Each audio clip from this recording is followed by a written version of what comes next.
সূরা ইয়াসিন, সূরা মুলক, এই যে কমন জিনিসগুলো, এগুলো মুখস্থ করতে পারবো না ভাই ইনশাআল্লাহ? আল্লাহ পাক সবাইকে তৌফিক দান করুন, বলি আমিন। আর এখন যারা বিয়ে শাদী করেন নাই, নিয়াত করেন যে আপনাদের ঘরে যে সন্তান আসবে, আচ্ছা সন্তানের আগে বউয়ে আসি নাকি? আচ্ছা, যারা বিয়ে শাদী করেন নাই নিয়াত করেন, দিনদার, মুত্তাকি, পরহেজগার, কোরআনওয়ালা মেয়ে ছাড়া বিয়ে করার দরকার নেই।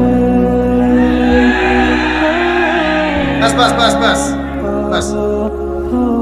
শোনেন, এর মানে এই নয় যে খালি মাদ্রাসার মেয়েদেরকে বিয়ে করবেন, বরং এমন অনেক দিনই বোন আছেন আমাদের স্কুল কলেজ ইউনিভার্সিটিতে পড়েন, তারা অনেক বেশি দিন চর্চা করেন। মাশাআল্লাহ, আমি বলেছি কোরআনওয়ালা, দিনদার, পর্দাশীল নারী বিয়ে করবেন। এবং দ্বিতীয় নিয়াত করেন, যে সন্তানই হবে কমপক্ষে একটা সন্তানকে হাফেজে কোরআন বানাবেন ইনশাআল্লাহ, একটা সন্তানকে আলেম বানাবেন ইনশাআল্লাহ। আপনার মেয়ে হলে সেই মেয়েকে আয়েশা রাদিয়াল্লাহু আনহার মতো বানান ইনশাআল্লাহ। আপনার ছেলে হলে আপনার ছেলেকে আবু বকর, ওমর, ওসমান, আলী রাদিয়াল্লাহু আনহুম আজমাইন তাদের আদর্শে করে তোলেন ইনশাআল্লাহ। পারা যাবে না ভাই? যখন ঘরে ঘরে কোরআনওয়ালা মানুষ তৈরি হবে না, আল্লাহর জমিনে আল্লাহর দ্বীন এমনি প্রতিষ্ঠা হয়ে যাবে ইনশাআল্লাহ। বাতিল কোন দিক পালিয়ে যাবে? ঠিক নাই? সবকিছু শেষ আছে না বলেন তো? সবকিছু শেষ আছে। নমরুদ আছে না নাই? দুনিয়াতে আছে। মানুষ তার নামও স্মরণ করে। যখন সে দুনিয়া ছিল মনে হচ্ছিল দুনিয়াটাই তার, তখন মনে হচ্ছিল কি দুনিয়াটাই নমরুদের। ফেরাউন দুনিয়া আছে না নাই? আছে। তার নামও কি মানুষ স্মরণ করে? যখন ফেরাউনের রাজত্ব ছিল, যুগ ছিল, তখন মনে হতো যে পুরো দুনিয়াটাই ওর।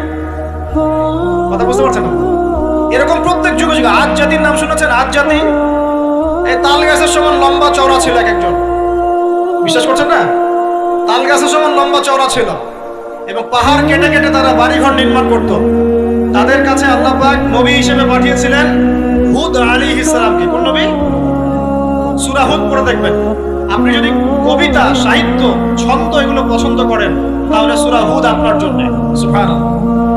আপনি যদি কবিতা, সাহিত্য, ছন্দ, বালাগাত পছন্দ করেন, সূরা আর রহমান আপনার জন্য, সূরা হুদ আপনার জন্য, সূরা শুআরা এগুলো আপনার জন্য। এত চমৎকার কাব্যিক বিন্যাস আছে, মানে কবিতার ছন্দে ছন্দে উপন্যাস ব্যাখ্যা করা হয়েছে। সুবহানাল্লাহ। মানুষ তো কোরআনকে মূল্যায়ন করে না।